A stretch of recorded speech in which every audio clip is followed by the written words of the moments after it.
Corona वैश्विक महामारी के बीच दोस्तों, प्रधानमंत्री नरेंद्र मोदी ने स्वतंत्रता दिवस के मौके पर देश को संबोधित करते हुए लोगों को कोरोना महामारी पर बड़ी राहत दी है। पीएम मोदी ने कहा कि देश में कोरोना की 3 वैक्सीन पर काम हो रहा है। वैज्ञानिकों से हरी झंडी मिलते ही उनका उत्पादन शुरू हो जाएगा। दोस्तों, जिन 3 कंपनियों की वैक्सीन का पीएम ने अपने भाषण में जिक्र किया, उनमें सीरम इंस्टीट्यूट, जायडस कैडिला और भारत बायोटेक कोरोना वैक्सीन पर काम कर रही हैं। वहीं एम्स के डायरेक्टर ने स्वदेशी वैक्सीन को लेकर बड़ा खुलासा किया है। दोस्तों, आज के इस वीडियो में हम आप लोगों को भारत में इन वैक्सीन के ट्रायल से जुड़ी हर खबर देने वाले हैं। साथ ही हम आप लोगों को रूस की वैक्सीन को लेकर जो बड़ा अपडेट मिल रहा है उसके बारे में भी बताएंगे।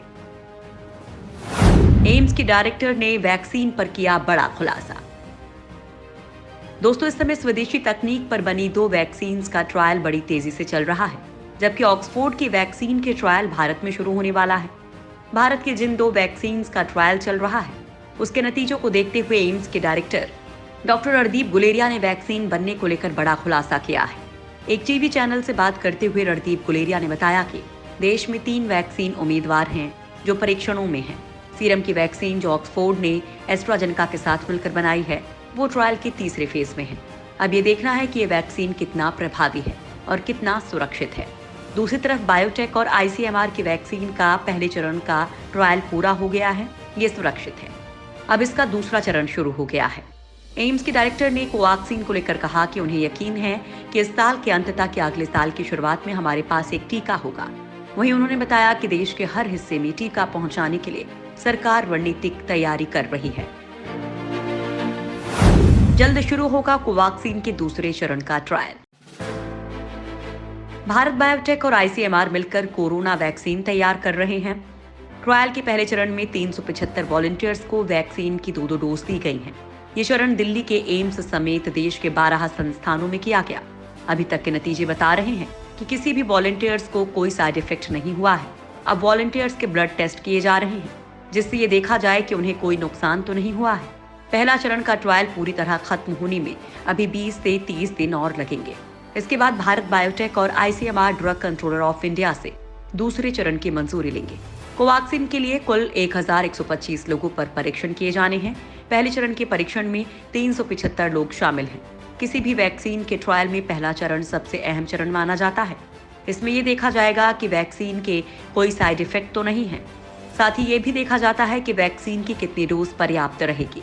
तीसरे और आखिरी चरण में सबसे ज्यादा लोगों को वॉलंटियर के तौर पर रजिस्टर किया जाएगा। तीसरे चरण में कितने लोग होंगे, ये संख्या भी तय नहीं की गई है। इसी चरण में यह तय किया जाता है कि असल में वैक्सीन कितनी असरदार साबित हुई। फिलहाल मौजूदा नतीजों को देखते हुए कहा जा रहा है कि भारत में बनने वाली वैक्सीन नए साल की शुरुआत में या 2021 की पहली तिमाही में तैयार हो सकती है। भारत में भी हो सकता है रूसी वैक्सीन का उत्पादन।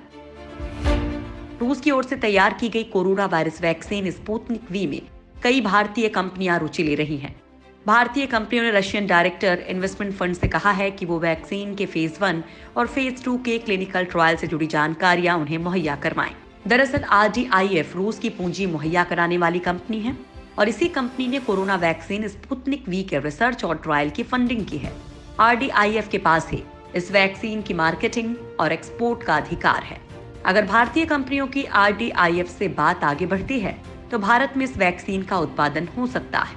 इस वैक्सीन का इस्तेमाल निर्यात और घरेलू उपयोग के लिए किया जा सकता है। मॉस्को में भारतीय दूतावास के सूत्रों ने ये जानकारी रूसी न्यूज चैनल स्पुतनिक को दी है। रूस में भारत के राजदूत वेंकटेश वर्मा ने न्यूज एजेंसी स्पुतनिक को कहा है कि RDIF के प्रमुख किरिल दिमित्रिव के साथ वैक्सीन निर्माण को लेकर सकारात्मक बातचीत हुई है और उन्हें उम्मीद है कि इसका सकारात्मक नतीजा निकलेगा। रूसी वैक्सीन पर कई देशों ने जताया भरोसा। दोस्तों, रूस की वैक्सीन भले ही अमेरिका जैसे देशों का दिल जीतने में कामयाब ना रही हो, लेकिन इसके बाद भी इजराइल समेत कई देश रूस की वैक्सीन पर भरोसा जता रहे हैं। रशियन डिफेंस मिनिस्ट्री और गमालिया रिसर्च इंस्टीट्यूट की विकसित ये वैक्सीन 2 साल तक कोरोना वायरस के खिलाफ इम्यूनिटी को बढ़ा सकती है। रूस की हेल्थ मिनिस्ट्री के इस दावे के बाद कुछ देशों ने उसकी वैक्सीन में दिलचस्पी भी दिखाना शुरू कर दिया है। वियतनाम की एक अखबार की रिपोर्ट के मुताबिक वियतनाम ने रशियन वैक्सीन खरीदने के लिए रजिस्ट्रेशन करवाया है। वियतनाम शुरुआत में इस वैक्सीन के 50 से 150 मिलियन डोज तक खरीद सकता है।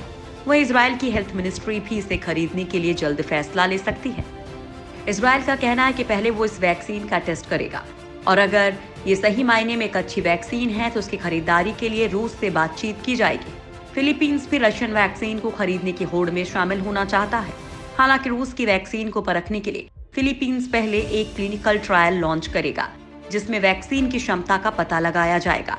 ये ट्रायल अक्टूबर में शुरू होगा। अगर वैक्सीन ट्रायल में सफल होती है तो अप्रैल 2021 तक इसे आम लोगों तक पहुंचाया जा सकेगा।